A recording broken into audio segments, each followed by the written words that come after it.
Hi, I'm Ethan. I love muzzleloading. Today we're talking to Mike Judson about his experience in muzzleloading and living history, as well as the 5 Medals at the Trace Living History event here in Northern Indiana. So I really hope that you enjoy this episode. Mike is one of the nicest guys out there. I think you'll enjoy it. I've been a history nerd since like 4th grade. And but I think it's genetic, Ethan, and I think you of all people would certainly understand the concept of that. My dad was an avid hunter and outdoorsman, and his uncle, two other meaningful men in my life, his uncle and his cousin, and these men all kind of took me under their wing as a little tyke, and I've been roaming the fields and the woods for years.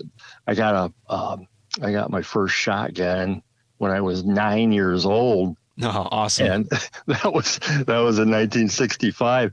But in 1964, for those that are my age or a little bit older, 1964, a guy named Fess Parker stepped out of the TV screen into our living rooms as Daniel Boone. And I got to tell you, that just inspired me so much. And I just lived that fantasy, for years and years of the whole, Kentucky and, Western long hunter and all that stuff. And yeah. And so fast forward a little bit, Ethan, in 1980s, I'm living in the Mid-South, and I'm hitting every Civil War site that I can find, and I'm seeing these guys dressed out in, Union and Confederate uniforms, and they're firing the artillery, and they're shooting these really cool reproduction long arms and flint cap locks, and I was just really mesmerized by that. But I thought it was like the secret society that you had to know somebody or know something to get involved. I had no idea. But I was working 65 hours a week at that time too. Right. So. You only have so much capacity to get into something new when you're working like that. Exactly. And that's, we'll probably touch on that later this evening, perhaps. And, in this hobby, that there's people out there that would love to participate, but there's certainly those constrictions on their time. But move ahead a few more years, and I was able to move back up north and get a normal job with normal hours, and was a Cub Scout den leader. Oh. And one of my good buddies in the hobby was a den leader and another den leader, and we just kind of came up with this idea. It's like, hey, let's start taking these kids to a couple of these events that we've been hearing about. And so every season we took them to 2 events, and one of them was Mississinawa 1812. And so the other scout leader and myself just got, we were just really intrigued and enthused about this whole thing. And finally my wife, bless her heart, she says, you need to get off the chair here and just go do this. And about that same time, my buddy goes, hey man, he says, I think we could do this. And sure enough, we started, I'd already been ordering like catalogs and all the stuff you could find, and, had learned about Townsend's and so at any rate, we got some gear around. And so 1996 was our first year at Mississinawa, and he's still involved. And this year will be our 27th consecutive year. Really? 1812. Yeah. Oh, yeah. That's awesome. Because that's a fairly local event to both of us. We're both Northern Indiana folks here. Right. Yeah. And we are, I know there's different regions of the country that just seem to have, an affinity for growing events. And I think this Indiana area has been a good one. We've had a lot of good events and within reasonable driving range of where we live. Absolutely. I was listening to Jason Gatliff of Muzzleloader talk some, and he was talking to somebody out west, and he said that, in the eastern part of the country here, if you're interested in this, there's just about something every weekend within driving distance for you. Right. We're very, very fortunate. I mean, if you want to drive a whole day, you can most definitely find some place to go. But especially where we're at, a few hours, and you're generally there just about every weekend. I do want to ask you, how did you hear about Townsend's at the time that you did? Because we all know them now as this YouTube video giant, both in living history and just general population. I hear about people all the time that watch the Townsend's videos. But what was it? How did you find them when you got into this and you're starting to order catalogs and things, just as kind of a time capsule for us? Yeah, that's a pretty good question. Because I'm old, my memory isn't as strong as it should be. But we're kind of reaching back around 30 years here. So some way, somehow, I think by visiting events, because I spent a couple years just going around as a visitor to these events. So I can guarantee you that I had a Smoke and Fire News in my hand, and then probably saw Townsend's perhaps working an event. And because that's how they got the word out in those days. You set up at events, and you had your media was print. Yeah. And so you're handing out catalogs, and you're handing out newspapers, you're handing out all this stuff. And then to find out their shop was then and still is today only 45 minutes south of where I live. So that was a pretty frequent visit down there as I was getting started in the reenacting world. That's so cool. I love hearing about that. Print media. Yeah, print media. And then you're going through the newspapers, and you see, here's an ad for Log Cabin. I'm gonna order their catalog, and you see their catalogs, and just build this library. Yeah, you kind of have a whole shelf of those catalogs. I see people have those all the time. It's great. I probably still do, actually. So I found a bunch of old shoot programs from like the 60s and 70s when my folks were traveling shooting hard. I love going through those and just kind of seeing what it was like then, Yeah. So what would your, area of focus then be in that? Like, what time period do you enjoy portraying, and kind of what are you researching and developing with this? Sure. And I'll give a little background there too, as well, because I think it's kind of an evolution. Starting out, it's just, wow, what do I want to do, and what gear do I need to procure, and back to your question about the type of media and use. Yeah, we didn't have the internet, so research was much more tedious and time consuming and more difficult than it is today, where you could pull up, virtually anything online. And so I'm just going around to these events and kind of settled in on the French and Indian War era because of Last of the Mohicans, right? Yeah. And, everybody was doing that. And I think as we're recording, this is the 30th anniversary of when it was released. This very day. I saw that online today. How cool is that? Sorry to interrupt you there. Yeah, well, there's, I don't know if anybody's going to be listening, but, it's got some friends that went out there and worked on that. And, that's awesome. Thanks to all those people for all their hard work. Yeah. And then, there's been some well-known individuals that were leaders in doing videos and doing how-tos, kind of the early version of a YouTube. Yeah. And so we're watching these guys, and so just kind of kept leaning into that direction. And so the evolution then was to start attending a few events, but then as I got to know people and got a little better in my persona, I was getting invitations maybe to private events or to actually just immerse and do the Wood Scouts. And so there was a period of years where I was doing, maybe 8 to even 10 Wood Scouts a year, and maybe only 3 or 4 events. And so it was just, it was something I certainly didn't anticipate, but that's kind of how it shook out. Well, as I got older, and it began, it was getting more difficult to do those scouts, carrying your gear and humping up and down hills and stuff like that. And so I kind of evolved back into the event circuit, and then started to fine tune a little bit, I think, my area of interest. And that became the 1812, the War of 1812 era, that pre-settlement time of my home in northern Indiana. And my eyes were open because there's so much history up here, and we just gloss over it.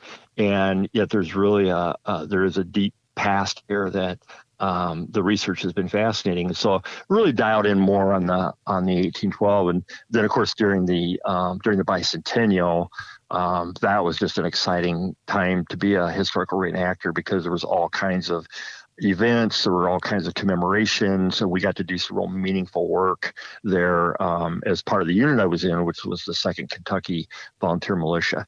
Oh, And cool. we got to go to some pretty cool places, Frankfort, Kentucky, in fact, as their invited unit to come down there and represent Kentucky at Kentucky's entry into the War of 1812, and it's just really, really meaningful stuff. So there's just so much heart in the War of Living History, and it's been good to be part of that. Yeah, for sure. I mean, I think that's what's a big part of it for me is connecting to that history. I mean, I think history classes, unless you're taking something dedicated to the 1812 period, it's kind of colonial era, Rev War, and then we're on the West Coast. Yeah, something happened for a couple of years, and they burned Washington, and boom, and New Orleans happened. Yeah, exactly. You kind of leave off, a major, as far as landmass goes, areas that were dramatically affected and changed by that period of time.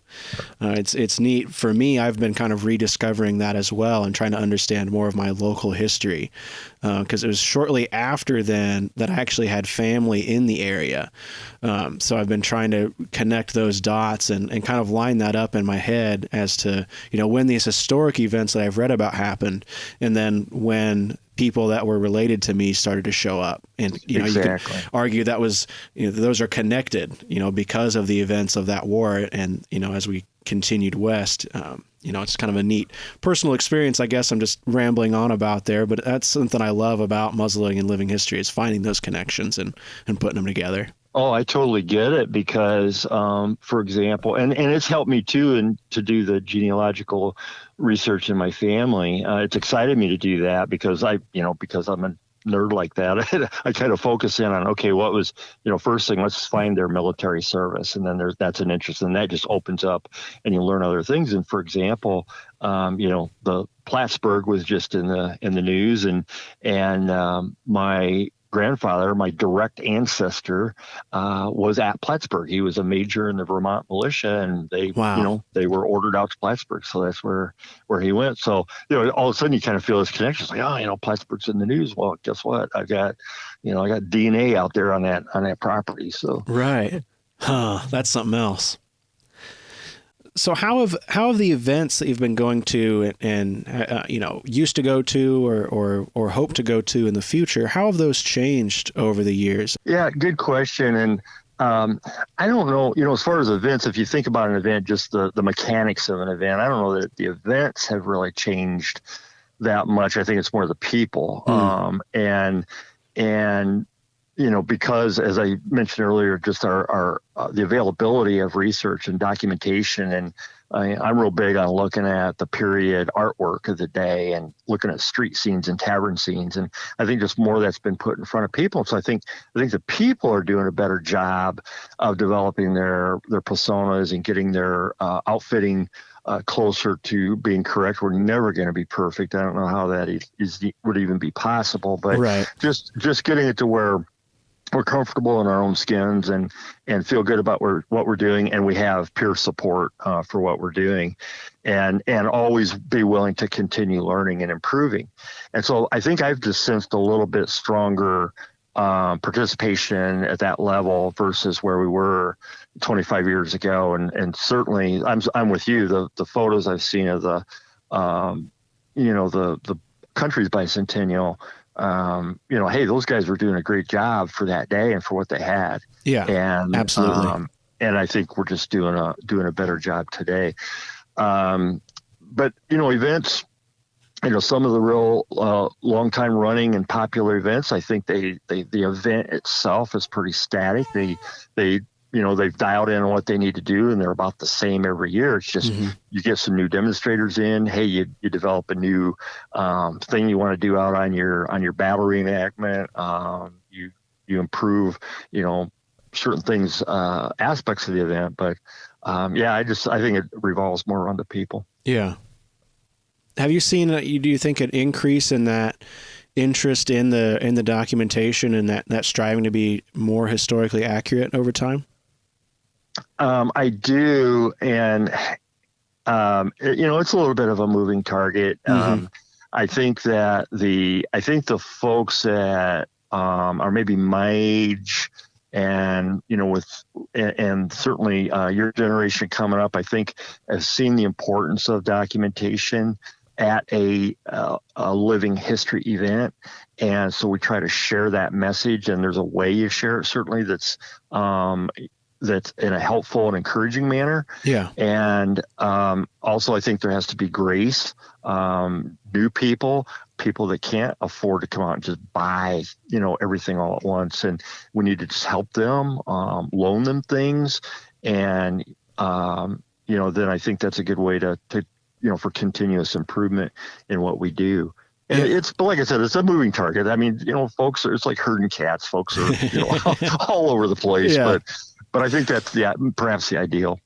Well, that's something that I get a lot of questions about, especially since I've been more publicly sharing my journey in that and trying to be more accurate. I mean, you and I have known each other for quite a while. You kind of knew me through my teen years, where my folks, kind of purchased what they could afford to dress me in, to make me, acceptably period appropriate for a teen. It's growing all the time. You're not going to fit in everything. You can't really spend a lot of money on that. But I've been more public recently about my own interest in trying to expand on that and become more historically accurate. And with that, I get a lot of questions, and a lot of comments about it being intimidating. For somebody to come in and get started, and you might not have the right thing, but you want to get involved.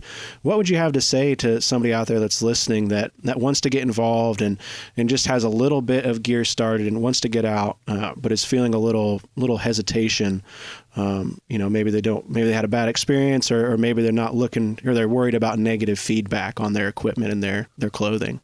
Yeah, the bad experiences, and we've heard stories of that over the years, and that's a unfortunate situation when that happens.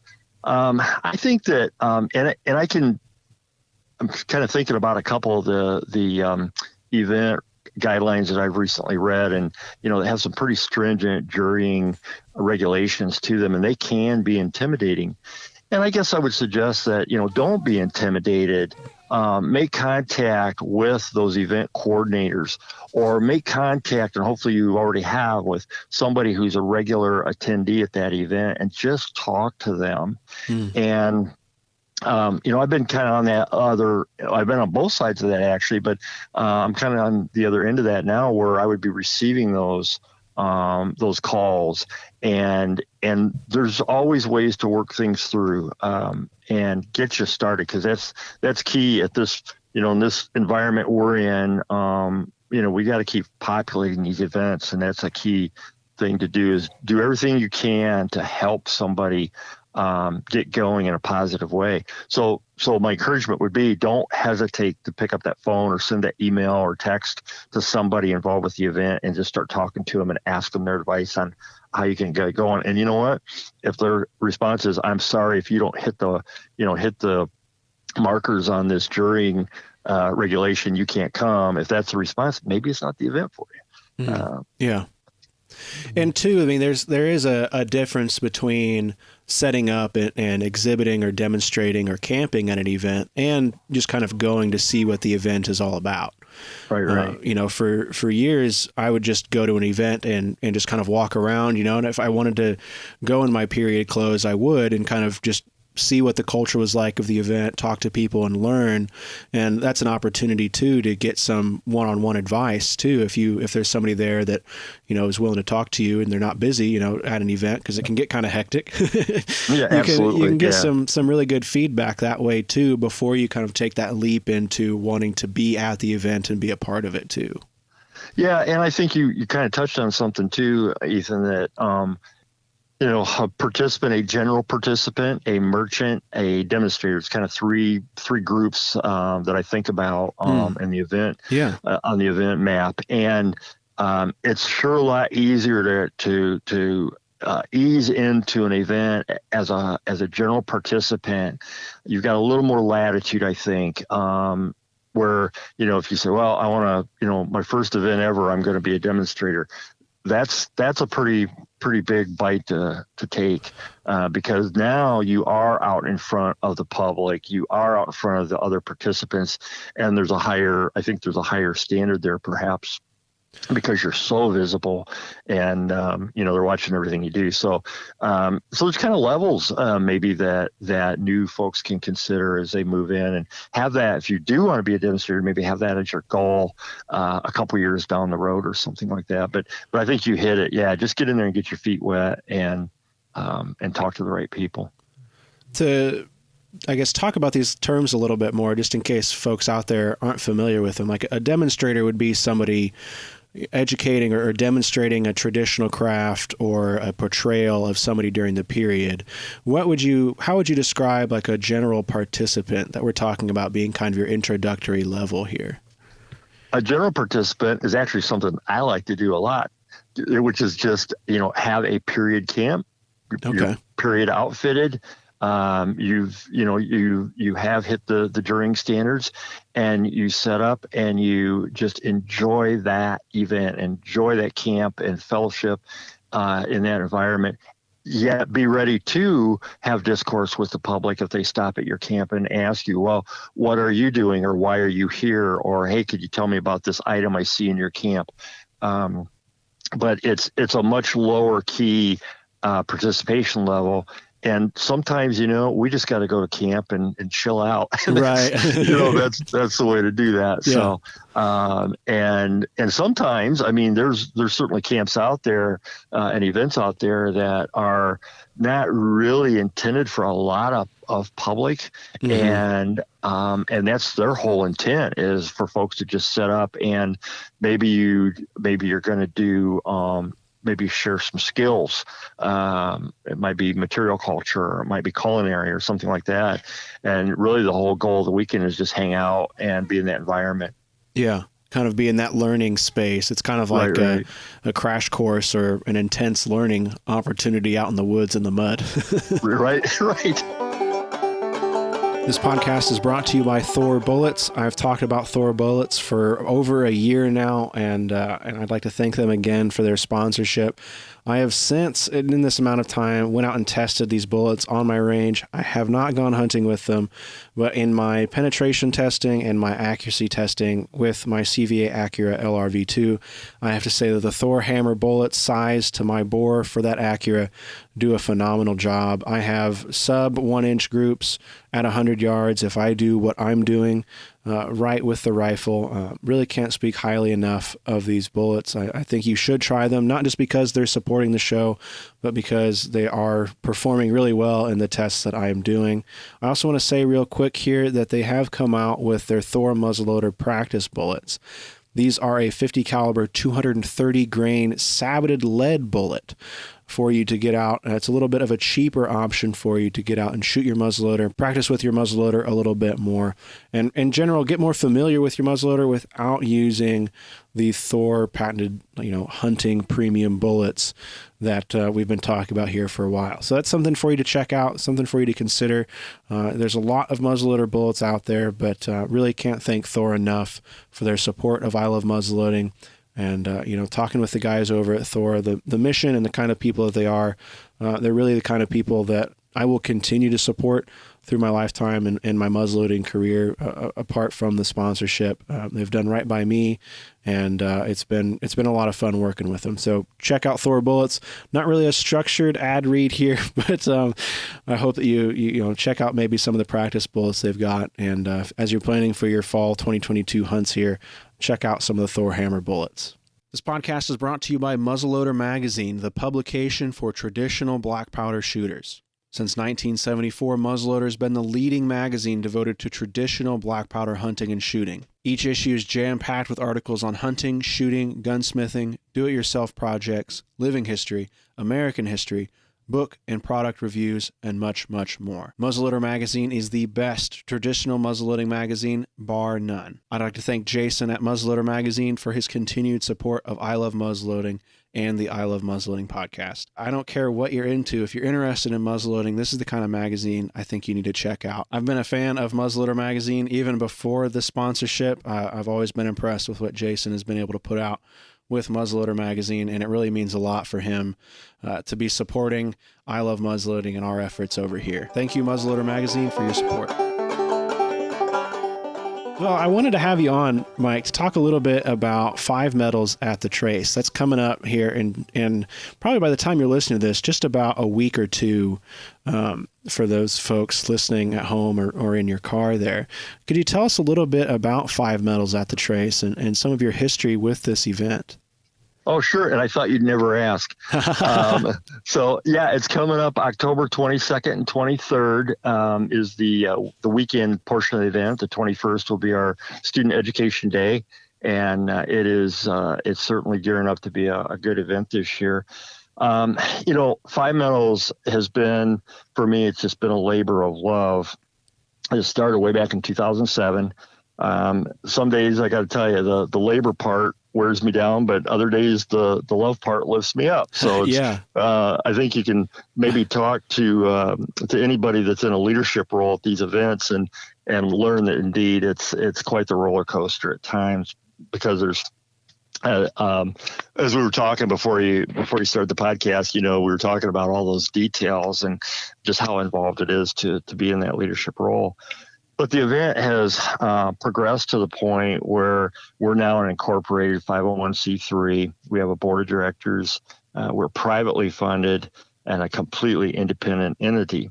And so, in fact, I guess you could say, hey, we have event, we'll travel right. because we're completely independent and self-governed. A huge focus for us is our Student Education Day, and that's one area where we've experienced tremendous growth, as well as within that, and just sharing this to the listeners and anybody who's involved with events, we really think we've hit on something with reaching out to the home schools. These kids are so engaged and have really been great visitors to the event on the Student Education Day. So we just do our best at this event to bring the best living historians and demonstrators who are available and who are aligned with our values, and to do the best job we can for our students on Friday and for our visitors on the weekend. So kind of in a nutshell, that's who we are. Right.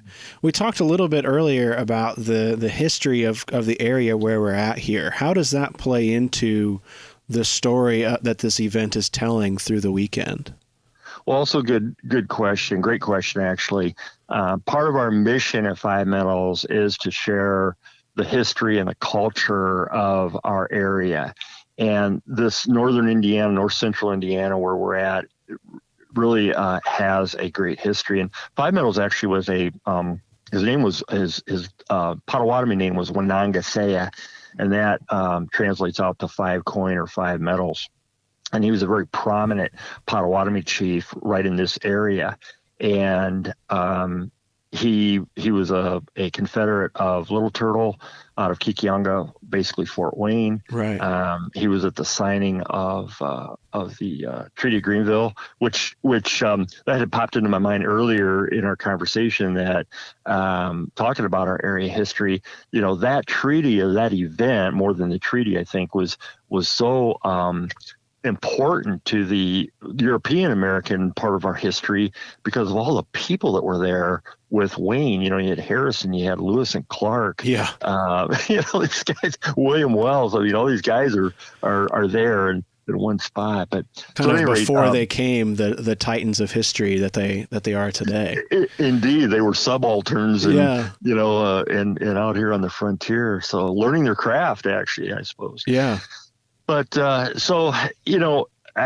could get me going for 2 hours, I think, on 5 medals. But the man, we can dive into it, son. We got some time here. But he just, he was an important individual. He's an important chief for his people, and he did a few things. I mean, he and Little Turtle was, in my opinion, one of the finest strategists and tacticians in history. Mm-hmm. And you look at his leadership in the Harmark campaigns and St. Clair campaigns back to 1780, I think it was, when LaBalme real early came on into there. Fort Wayne. And I mean, he was a force. But he and other chiefs like Five Metals and Topinabe and White Pigeon and Matea, these chiefs in this area, they understood what was happening with the westward expansion, whether you agree or disagree with it and all the other stuff that goes with that. They could see it happening. Well, Five Metals was fighting very hard and working hard with the U.S. government and with the Quakers, as it turns out, to bring agriculture, the most modern agriculture available of the day, to bring it to this area and get his villages and other villages on board. And it was a daunting task, and ultimately it failed. The experiment failed. And I think there was some hanky-panky going on behind the curtain. Absolutely, yeah. That involved maybe money. And they were kind of victim to that. He was at the siege of Fort Wayne. I mean, he knew Harrison from Greenville, 1795 certainly, but from other meetings along the way. And just a great character. And the research is really, really difficult when you start diving into the Native American history, but you keep at it. I've been researching him for 15 years. You keep at it and you keep digging, and little snippets just keep popping up, and you learn more and more and more. And so that's kind of the nutshell history on Five Metals. And the initial idea was, we need to honor this guy, and we need to honor the culture that was here at that time. And so while it isn't necessarily going to be the first thing you would see when you walk into the event, it's there. And we want to keep it there. And it's in our when we share things about the event, and when I write, it's there. And so along with that, though, we share, we've got a great group that comes in and they do the LaSalle expedition. And so now you're getting some really early history of this area, and these guys do a fantastic job. And so all of our, the European countries pretty well are represented at the event. And we just have a myriad of the demonstrators. You touched on that earlier with, like the blacksmiths, tinsmiths. We have a wonderful gunsmith that'll be with us this year. And so we've got the trades of the day. We want those demonstrated. We've got a couple of really unique things coming in this year. I've never met these guys, but I've talked to them and kind of gotten get some understanding of what they're bringing in. We've got a guy coming in and he's doing colonial beekeeping. Oh, awesome! It's really cool. Yeah. And no bees were harmed in any of this demonstration, but he's showing the devices and the process, and I think he's going to do the honey and the whole bit. So it's not a big gigantic fill the tent demonstration, but it's cool, and it's exactly what our mission is. Yeah, we've got another guy coming in and he's a chocolatier. Oh, and it was certainly a thing from the period. So he's going to be demonstrating. I love to hear that you have those kinds of trades and that knowledge being shared. I mean, as much as we all love, we think of, there's a woodworker and there's a blacksmith. There was so much more going on at that period. And I think sometimes the public perception of the era is really influenced by events and by media that portrays the time. And when we stick to war or battles and blacksmithing, woodworking, you kind of forget about everything else. My research this summer, my wife and I try to grow a garden every year with some vegetables and things, and I found a whole resource on 18th century gardening techniques and tools and the clothing that somebody would wear if they were a gardener, attending to an estate's gardens and things. Outstanding. And I just fell in love with it because it's kind of that mundane little slice of history that, might get left by the wayside. It's not the flash bang necessarily really cool thing, but that happened and that was there and it was special in the, just like everything else from the period was.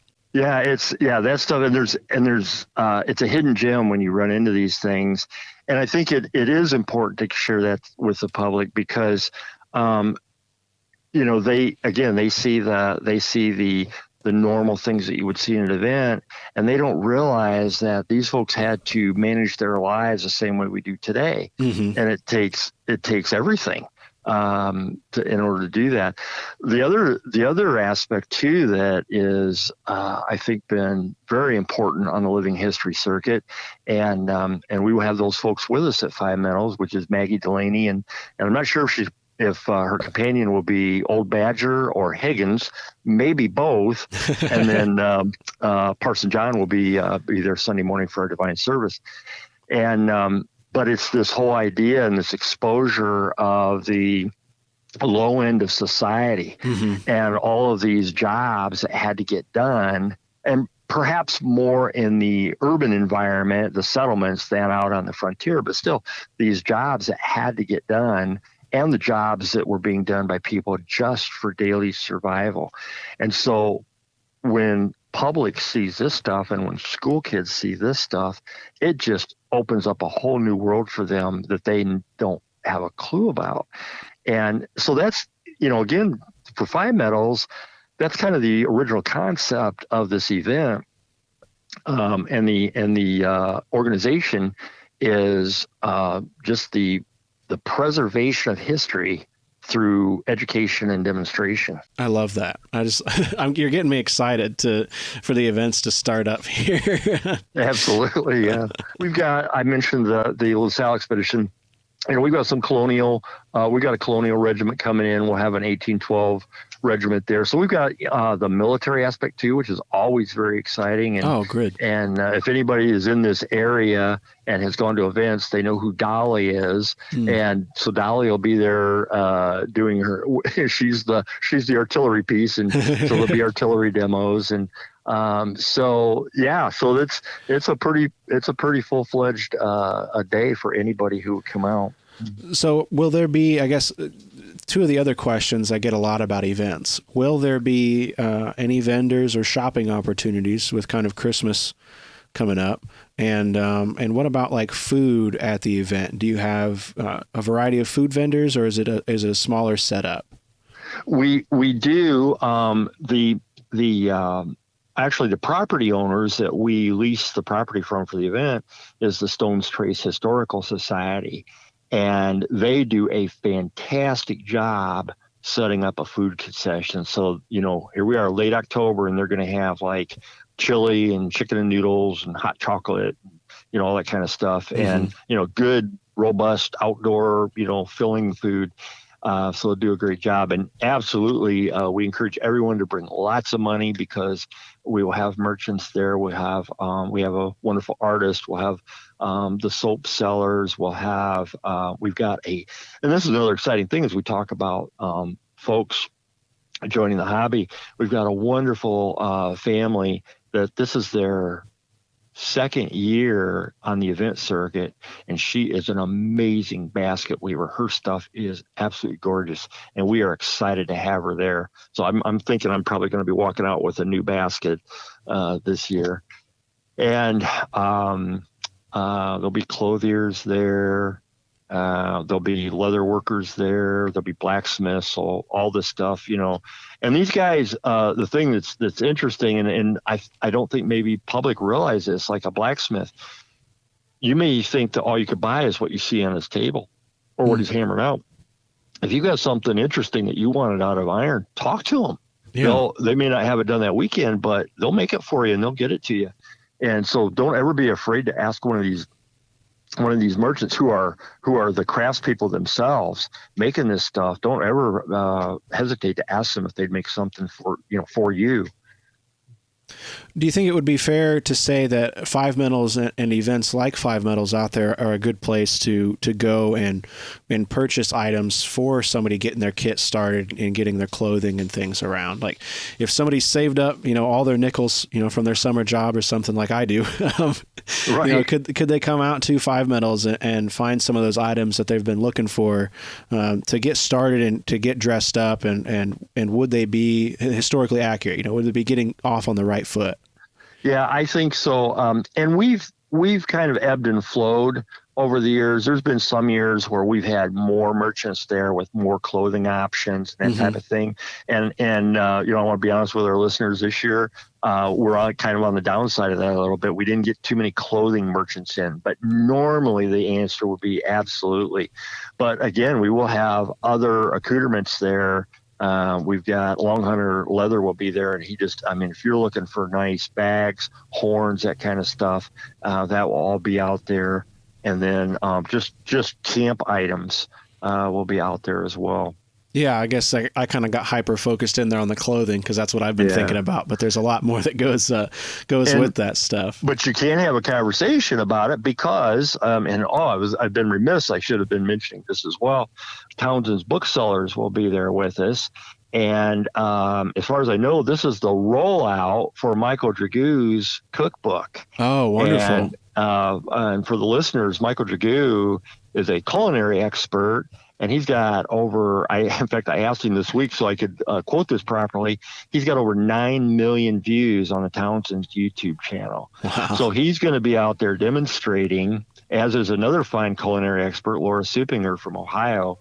And they'll be out there demonstrating culinary skills. But Townsend's Booksellers will be there, and you can buy Michael's book along with any other, selections of things they have. And he can take his buttery dough-covered fingers and sign an autograph for you, or give you a thumbprint on your inside your book. So when you talk about gifts and that type of thing, right there's a great one. The book isn't just dry reading of recipes. He goes into great detail talking about how these recipes were developed, the units of measure of the day, the devices and instruments used to cook, the utensils, and they're so different from what we have today, and they have different names. And he just talks about all of that, and it's just a fascinating book. I haven't even begun to get through all of it, but yeah, it's just a real interesting read. So there you go. That's my pitch for Michael Dragoo, but it's a worthy pitch because it's a worthy enterprise to see him. Yeah, I'm gonna have to probably pick that up that weekend because that sounds awesome. Especially as the winter months roll around, I love to get in the kitchen and cook some, and trying out some historical recipes would be wonderful. Right. So if after all of this, you've gotten me excited, and I've been planning on going all year basically. If somebody has listened to all this and they're a little bit on the fence about going, what would you tell them to get them off the fence and get them out to the event that weekend? Well, again, like we were talking about earlier, just don't be afraid. And if you've got questions, we've got our Facebook page, 5 Metals at the Trace. Just reach me on that Facebook page and ask a question, and let me help you. Let me help you through that. I think it just, for a participant, I think it just adds to the fullness of, an excitement of the event to have them there. I think it adds to the fullness and excitement of their own life and living history. Mm-hmm. It's perhaps to be a new site for some folks and trying out a new site, new event. Don't hesitate. I think and I don't know if we're going to get into this later or not, but there's a real need right now for folks to come out and start activity in this hobby, because we need to get our population. We need to lower our average age, and so I really encourage folks to take that leap on not just 5 Metals, but any event that's in your area. Just take that leap and get going. I was pretty nervous about it too when I first started. In fact, I'll kind of digress a little bit. I wanted to share this story, and we mentioned Townsend's. So I was blessed to be able to know Mr. Townsend, James Townsend, mm-hmm. And I was just new getting into this, and I was a little apprehensive about this whole flintlock business. I'd never fired one in my life. I didn't really have a mentor or anything for that, and so I'm thinking, a cap lock might be a little, just a little easier to manipulate and use. And yeah. So I'm talking to Mr. Townsend, and I said, well, I'm kind of interested in the local history here, and maybe developing something to work around, with this local history. And I said, but what can I do? Because I'm still thinking the excitement of running around the woods and doing all that kind of stuff. And I said, what's a good thing I could look into doing if and be using a percussion firearm? And he just looked at me like with this deadpan face, and he goes, Indiana pig farmer. And that stopped me in my tracks, and I thought, Mike, you need to just figure out these flintlocks and learn how to use them. And I'm so glad, and it's all because of him. And I'm so glad, because they are just they're functional works of art. They're just gorgeous. They're fun to shoot, and they're just the coolest thing. I got to push back on that just a little bit, because the family rifle that I have from the early mid 1800s here came from a family of pig farmers, and it's a percussion backlock. That's great. Oh, well, I assure you it was a conversion though. It started life as a flintlock. Yeah. I mean, it's a full stock, so maybe I'll have to take a look at it a little bit more. Oh, that's funny. But I love that's that. Funny. I think that's what's a lot of fun, and I think we've really touched on it a lot, is that connecting with the history in your area. Right. And as much as I love a good Appalachian Southern mountain rifle, there's still something neat about picking up and handling something that's a little more appropriate for the area that I live in. And I think when if I'm just driving, taking the county roads, back roads out to work, or something, and I'm driving through woods, I can kind of be a little bit more present in that woods. Not that I'm distracted while I'm driving, but, thinking about what it looked like 150 years ago. Oh, right. Yeah. And bringing that all together. And I'm having a hard time. I've been thinking about it a lot, but I've been having a hard time describing what that all is. But that connecting with history, I think, is a big thing that I get excited about. And I think for a lot of us, it is that firearm that helps do it, because it was such an important tool as the migration happened and the expansion happened, and we came into these areas. I mean, it was a necessary item to have, but now we can kind of look back somewhat through rose-colored glasses, I think. But again, like I said, these functional works of art, and we can own them and we can admire them, but we can also use them. And there's a subset there as well, and certainly folks just starting out aren't expected to, and certainly most likely wouldn't be able to afford to do this. But there's a development in these firearms, and they changed over years. So as I got older and was able to afford it, I've actually got a rifle that's appropriate for the mid to third quarter 18th century, and then I've got a rifle that's appropriate from late 18th through early 19th century. And you try to apply some common sense to that, and you go, well, okay, I've got this rifle that's a 1750 era rifle. Would I've had it in 1812? And I don't know the answer to that for sure, but that'd be a pretty well used rifle by that point. Yeah. So it's, and plus you just can't have too many rifles. So right. I think that's probably at the bottom of the whole thing. But. I had a guy ask me, at what point is it too many muzzleloaders? And I just said, you can't get there. Exactly. And so that's just, that's down the road for most people in their development of their living history world. Yeah. But, and not everything's about guns either. And I think we have to realize that in our event world, and just because of the way the culture is changing today, we have to stay relevant. And that's another push with 5-metals, is we really focus on the demonstration aspect of it, because it's not all about just coming in and watching somebody, reenact a battle or shoot their guns. There's just a wider world out there than that. Mm-hmm. So kind of talking about the deeper aspects of living history, you didn't go with Indiana hog farmer, but do you have a persona or a selection of personas that you portray, or what kind of person do you portray when you're out in an event? Maybe not 5-metals, because you're really working through that event, running that event, but something like Mississinawa you talk about going to. What kind of person are you portraying through that week?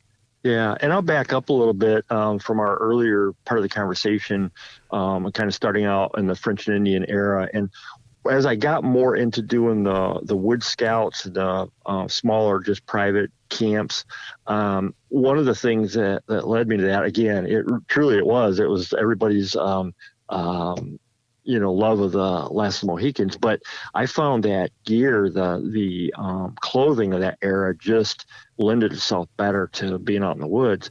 And so I'm one of thousands of people that just elected to not really try to be anybody specific, because if you decide, well, I'm going to be William Henry Harrison, you better be a good William Henry Harrison, and I'm too shy for that. So yeah, you really want to respect those historic figures. Exactly. Do it well, or keep practicing. And so in my case, I just was this generic person. So I just evolved to kind of a person that would have been a scout, or a scout and a hunter, perhaps, for land surveyors or speculators, and just something that would put me out in this part of the world and allow me to freelance a little bit. Okay. But then as I dialed in tighter on the 1812, then that became, my identity became the 2nd Kentucky Volunteer Militia. And so just as a private, and eventually achieved the position of first sergeant for that regiment, and have since retired from that. Okay. So that was a real identity there. Just portraying that individual with that unit and the responsibilities involved. So now when I'm at 1812, I'm basically a civilian, but I'm the retired first sergeant, and can kind of hop in with those guys if I want to.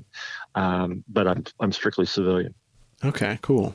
I like hearing about that, especially from folks like you that have been doing this for a while and you're experienced in it, because I think that's another section of the pressure that maybe somebody new getting into it can feel is well, who am I going to be, or what am I going to be? And there's a wide selection, just as we've talked about the variety of crafts and trades that are represented.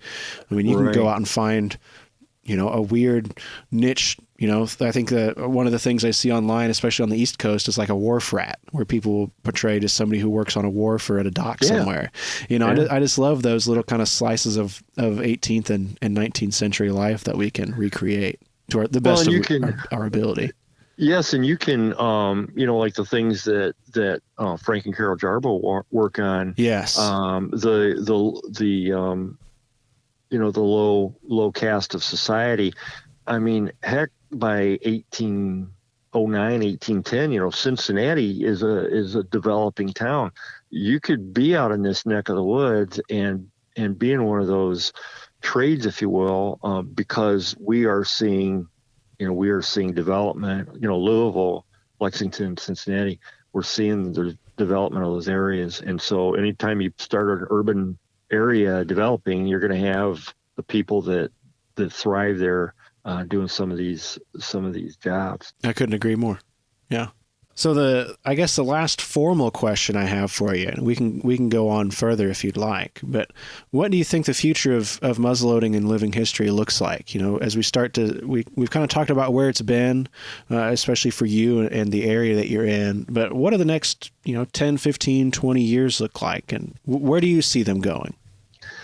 Yeah, I've kind of dreaded that question, actually, Ethan, because there's some tough parts to that, I think. First of all, muzzleloading, I think is overall in pretty good shape. I'm seeing, I am seeing younger people getting involved and taking on muzzleloading, and I think the shooting sports in general, as long as we don't get a lot of political meddling involved, are strengthening. I know that, like in Ohio, the Ohio State University does a great job with the Ohio 4-H clubs. Here in Indiana, and where I live, our local 4-H club has 530 youth in their shooting program. Wow. And they and they're shooting everything, and they have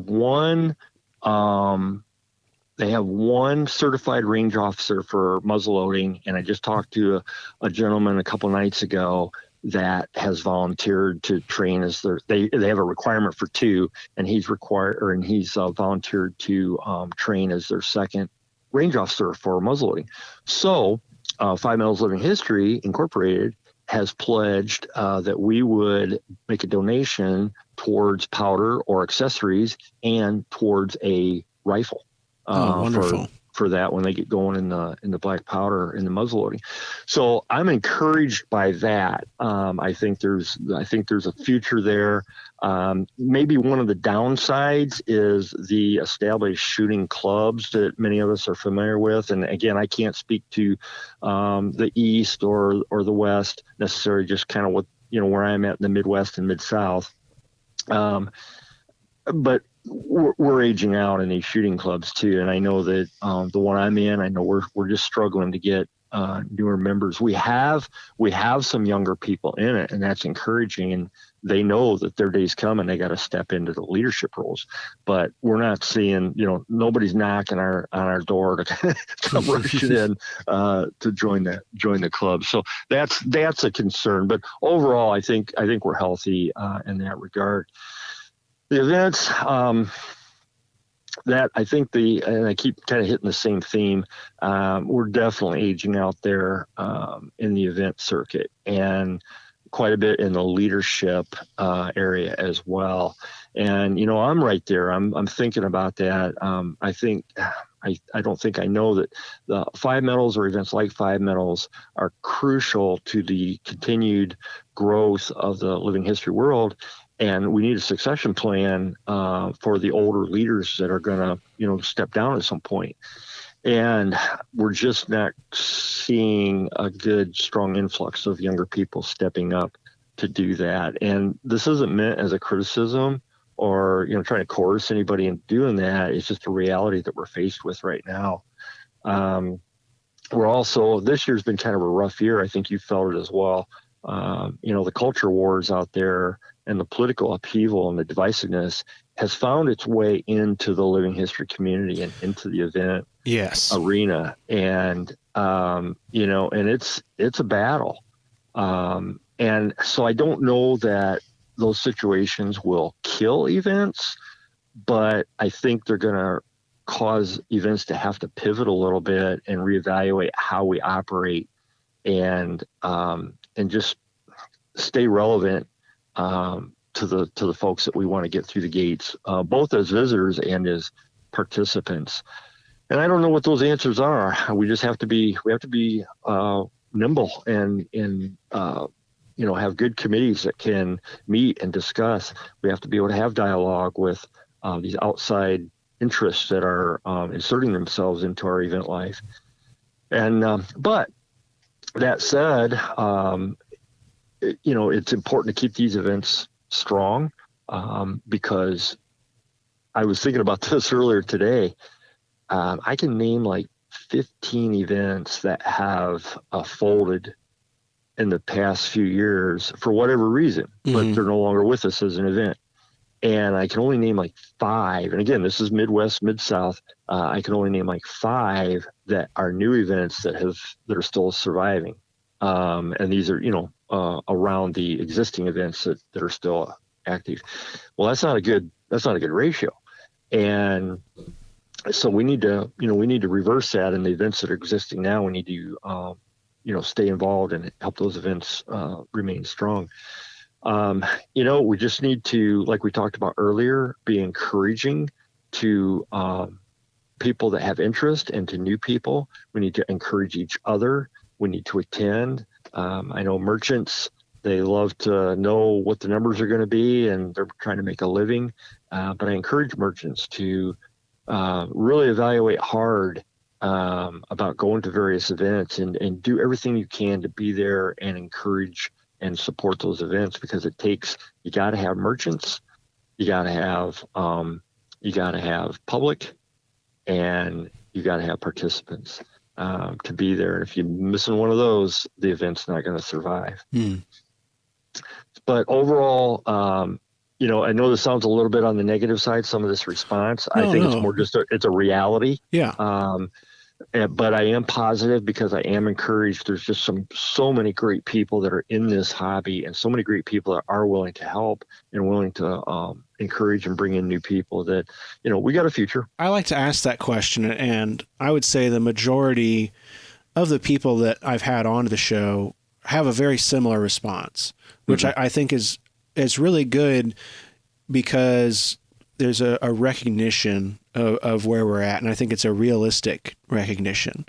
And I think that we're just kind of at a point there where it's kind of a balancing act between we're doing what we know how to do, and how do we change it to make sure that it keeps going. And I think that's a good place to be at. And I've never had any negative feedback, really from the listeners about this question, about it being sad or hopeless or depressing or whatnot.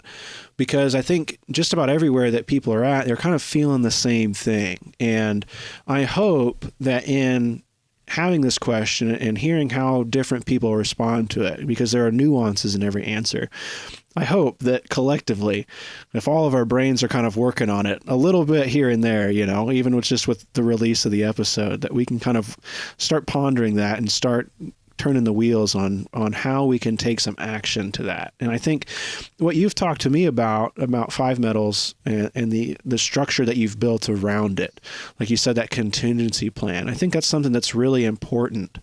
And I think it's something that, because of culture shifts, maybe events and clubs and organizations haven't necessarily thought about.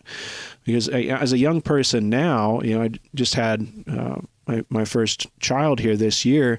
My free time between work and my family is super limited. I can't, I can't necessarily be at a bunch of different clubs in my area, helping out as much as I would like to be. But if the clubs are thinking about it, and the people that want to get involved are thinking about it, there's a point there where those two will cross, I hope, and we can start to see more interaction back and forth. Oh, absolutely. And I really want to thank you, Ethan, for the work that you're doing, because you're reaching listeners out there. And again, if you've had other guests who are sharing the same message, that message is getting out there. And, it's kind of like a preacher, if they save one soul, hey, that's one soul they saved. Well, if these messages reach one person who in their area steps up at an event, hey, that's progress. We achieve something. I think too, because the world's changing and technology is changing. There's maybe opportunities out there that I certainly haven't thought about, and maybe others haven't either, that someone maybe in your position, okay, you can't be absent from home, you can't be boots on the ground, but is there something you can do, at your computer? Yeah. That's a 30-minute job that just took a bunch of effort, because you're quick on a computer, that took some effort off of somebody else's shoulders. And so maybe there's some things like that we think outside the box a little bit. And instead of trying to run an event with, 8 people on a committee, we expand that out to 20, because you delegate out these jobs in smaller pieces. Mm-hmm. I don't know what that would look like, but yeah, we need to think differently, I think, than we have been. Right. I think, for anybody listening that hasn't heard them, the 2 episodes before this one that you're listening to now, we talked to Jeff Warner from Pennsylvania and Mike McCoy from North Carolina, and they're both very active, and they're around my age, kind of the incoming generation here, I guess, as we're talking about this.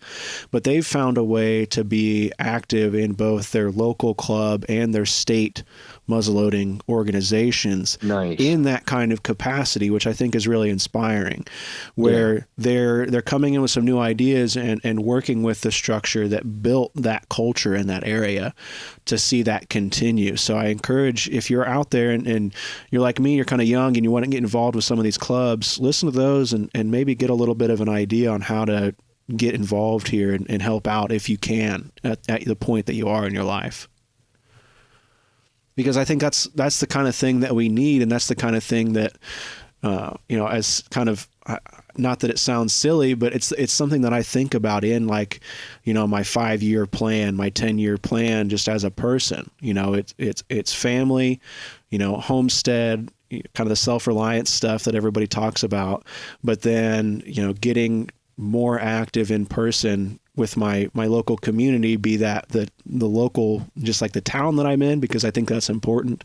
And then the local muzzleloading living history community, because, not to get super deep into it, but the cultural things that we're seeing right now and the difficulties that we can sometimes find in muzzleloading, I think can be remedied a lot if you're finding that community of people that you can to work with to keep this all going. Yeah, agreed. And I think I relearn this lesson every single day because I always forget it and do a bad job with it. It's communication. Yes. Just talk to people. And then, when you're in a leadership position, just communicate and tell people what you're doing and what your plans are and get their buy-in. And I was thinking as you were speaking and mentioning these other gentlemen, I'm thinking, wow, there's stuff just for this event. There's stuff that could be done sitting right at the desk, because I'm doing it. I mean, you sit right at the desk and just do it on a computer that would just help the event immensely, and you'd never have to set boots on the ground. So I'm calling you next year, Ethan. Please do. I want you to. I want you to keep on me, because I want to be involved and I want to be active. I don't want to sit here and preach, and not act on that. I think it's important to go out and do the things that we're talking about here. So I really appreciate your willingness to talk with me about this and to even have me involved in some capacity. I truly do appreciate that. It's going to take all of us. Yes, absolutely. Well, is there anything else that you'd like to talk about? We can kind of go into a little bit of the sign off here. And yeah, I've emptied my brain out. I don't have much more to share tonight, but I tell you what, this has been a neat experience, and I hope that I hope and pray that maybe just a couple words that I shared had meaning. And I hope that if somebody out there something wasn't clear or they wanted further definition, that they would get a hold of you, and I'll be happy to respond electronically and on that. Yeah. To recap really quickly, can you go through the event details, the dates, the times, the location, and where people can find out more? Great. The name of the event is 5 Medals, MEDALS, at the Trace. That is in Ligonier, Indiana. You can reach us on our Facebook presence at 5 Medals at the Trace. It is October 22nd and 23rd. Saturday hours are 9 to 5, Sunday hours 10 until 4. And any educators in the area that are listening, we have a student education day on Friday the 21st. And please reach out to us on the Facebook messaging, and I'll get you hooked up with our student day coordinator, and she'll take care of you on that. If somebody's punching it into their GPS, what should they type in for their phone to take them to the event? It is, boy, this is from memory, so this is tough here. I think I got it. 5111 Lincoln Way South, Ligonier, Ligonier, Indiana. Awesome. That's it's one of the number one things that I see on event flyers. They don't have any location, so I always try to make sure that we get the location in there. So that's our first thing at the top. A landmark for any folks that would flow into the area for the first time. West Noble High School is right across the street from us, and that is our parking area as well. Wonderful. Well, Mike, thank you so much for your time this evening and sharing your knowledge. I really, truly appreciate it, and I can't wait to see you at the 5 Medals at the Trace this year. Oh, you're so welcome, and it was really my honor to be here with you. I very much appreciate it.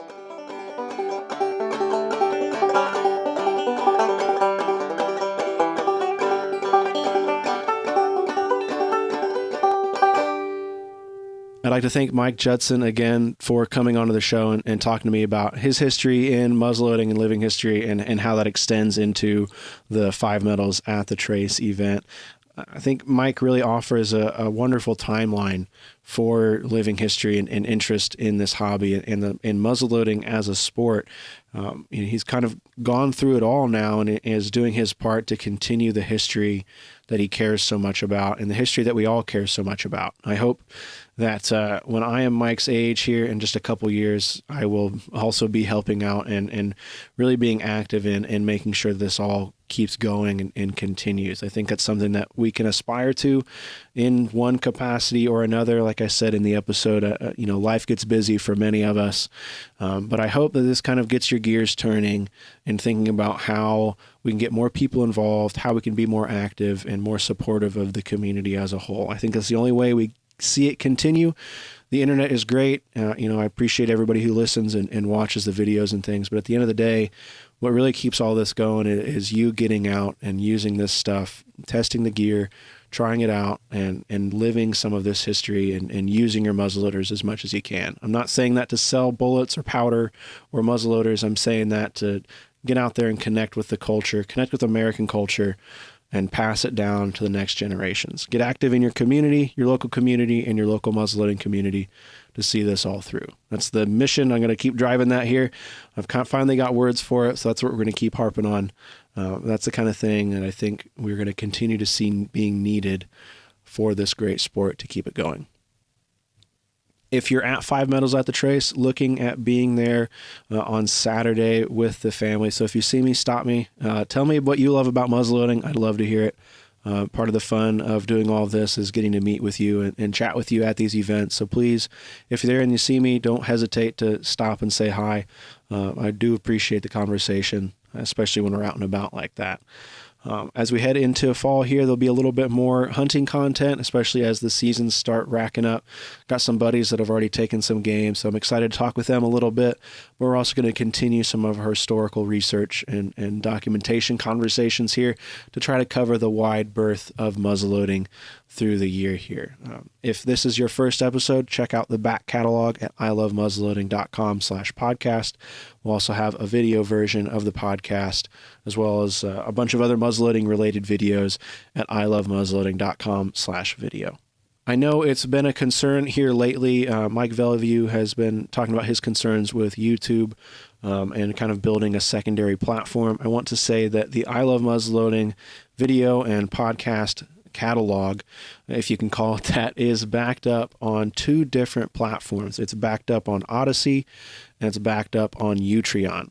Here lately, we've seen Forgotten Weapons and CNR Arsenal talk about Utreon as the place that they're going, and I'm kind of following suit. I'm small potatoes compared to those guys, but they've really defined a lot of firearms and firearms culture here on the internet, especially the research side of it.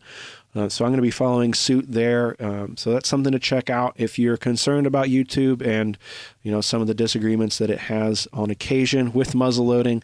You can check out the full catalog of I Love Muzzleloading videos and the podcasts at Utreon and at Odyssey. That's all we have for you this week. I'd like to thank Mike again for coming onto the show. I'd like to thank you for listening. I hope you enjoyed it. We kind of went down some rabbit holes, but I, as always, really enjoyed this episode. And I leave the recording booth here at home excited to get back into this, especially as the leaves are turning, get my equipment out and get out there and start living some history. And I hope that you are as well. I'm Ethan. I love muzzleloading. Thank you so much for listening. We'll catch you next time.